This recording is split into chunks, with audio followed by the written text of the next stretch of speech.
Хүүхэд ном хоёр бол амьдралын салчгүй чухал ойлголт юм а. Хүн мэдэхгүй зүйлээ мэдэж авахын тулд ном уншин түүнээсээ мэдлэг хөрөнгөлүүлдэг. Орчин үеийн техник технологи эд хөгжиж байгаа өнөө үед хүмүүс ихэвчлэн номыг онлайн хэлбэрээр уншдаг болсон. Гэвч номыг хүндэл дээдэлдэг соёлтой манай ард түмэн дотор номыг баримтаглан торгон дороо хадгалдаг хүмүүс ч олон байдаг. Хүүхэд залуучууд ном унши мэдээ гэсэн хэдий ч нийслэл томоохон хэмээдэг хоёрхан номын сантай. Нацаг доржийн болон төв номын сан байнгын оюутан дүүрээстэй байдаг. Тийм ч учраас хүүхдүүд ном уншия гэсэн боловч боломж орчин алга байна. Номыг унших тусам хүн номоос ухаарл болон амьдралын ухаан мэдлэгийг олж авах бүрэн боломжтой. Тэгэхээр энийг сургуулийн өмнөх наснаас нь амьдрах ухаан сэтгэл зүйн боловсролыг олгоо. Тэр ёс зүйн төлөвшлийг олгох. Уламжилт Монгол сэтгэлгийн арга барилын ухаан биш. Монгол хүүхдийг одоо хүн хийх гэдэг чинь хүнээр хүн хийх ухаан, хүн байхын учир. Энийг олгох одоо тэр арга барилд манай Монгол айл гэрийн одоо уламжлалт ёс зүйд аман зохиолоор, ардын аман зохиолоор тэр үлгэр туй сонсго тийм ээ зөөр сэцэн үг тэр болгоноор маш сайн одоо юу хүмүүжил олгож ирсэн юм байна тийм.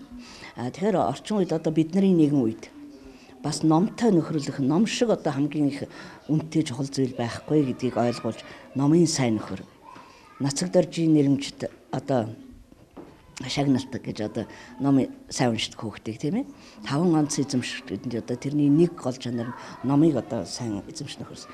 Ингэж төрийн бодлого боловсролын бүх шатны одоо сургууль боловсролын байгууллагад энийг их үн хөндтэй арга хэмжээ болгож хэрэгжилж ирсэн байна л да. Тэгэхээр зэрэг тэр юу маань орхигдоод байгаа. Номын ихэд мэдлэг хүрдэг, нуурын ихэд нугас хүрдэг гэсэн онч үг байдаг. Хүүхэд хэдий их ном уншин төдий чинээ оюун ухаанд тэлж эхэлдэг. Ном унснаар хүүхдүүдийн боловсролын оюу тогтоолт сайжирдаг. Тэгвэл Баян зүрх дүүргийн 30 дугаар цэцэрлэг хүүхдүүдэд хөгжүүлэхийн тулд эцэг эхчүүдтэйгээ хамтран номын өрөөг өнөөдөр ашиглалтанд орууллаа. Хүүхдүүд энэ өрөөнөөсөө номын үр шимийг хүртэх бүрэн боломжтой. За манай цэцэрлэг боловсрол шинжилгээ ухаан яамны одоо ном хөтөлбөрийн хүрээнд манайх номын өргөө нээсэн. Тэгээ энэ номын өргөнд маань хүүхдүүд маань ном уншиж одоо суралцахаас гадна бол хичээлээс гадуур хөгжүүлэх үйл ажиллагаа хөгжим байсах ажлаар л одоо багш нар маань хүүхдүүдэд энд авчирч одоо цахим хэлбэрээр одоо цахим хэлбэрээр үлгэрийн бас одоо CD маягаар одоо сонсож одоо номтой ажиллаж байгаа. Тэгээ энд бол зөвхөн хүүхэд ном уншаад үлгэр уншихаас гадна бол IQ-г нь хөгжүүлэх одоо зурж бодох одоо ийм одоо сургалтын одоо төв болог нэгдэж байгаа юм. Тэгээд эцэг их маань бас тэр болгон гэртээ хүүхдтэй одоо ном уншиж өгөх одоо тийм цаг завд байдгүй бас номын сам байдгүй учраас одоо бид нар бас энэ номыг одоо гэрээр нөгөх одоо юу нэж номын одоо нөгөө карт нэгээд одоо эцэг их одоо хүүхдүүд номын карт нэж гэрээр уншуулах тийм бас боломж өгж байгаа. Эртээ урдын цагтыг өнгөрөөш эмгэн өвгөө аяар байжээ. Тэгс чи өвгөнөө эмгэнтэй эмгээ хоёлаа сайхан өнгөрөөш бав хийж идэг гэс чи энэ эмгэн нь харин гурд байхгүй шүү дээ гэс чи өвгөн нь авдрын ярлаас агуул хатаг гурал гарна шүү дээ гэд энэ авдрын ярлаа ухаж гэдэг.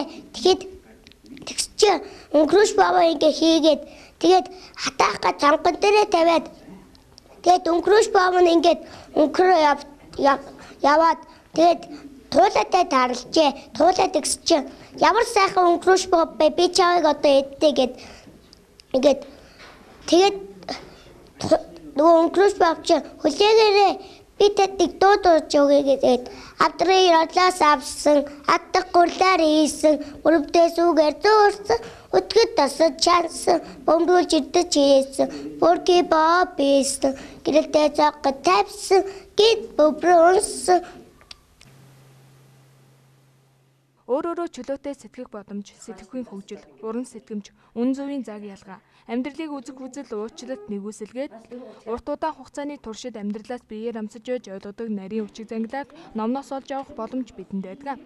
Сургууль цэцэрлэг болон боловсролын газрууд чөлөөтэй ном унших боломжийг хүүхдүүдэд нээж өгөх хэрэгтэй байна.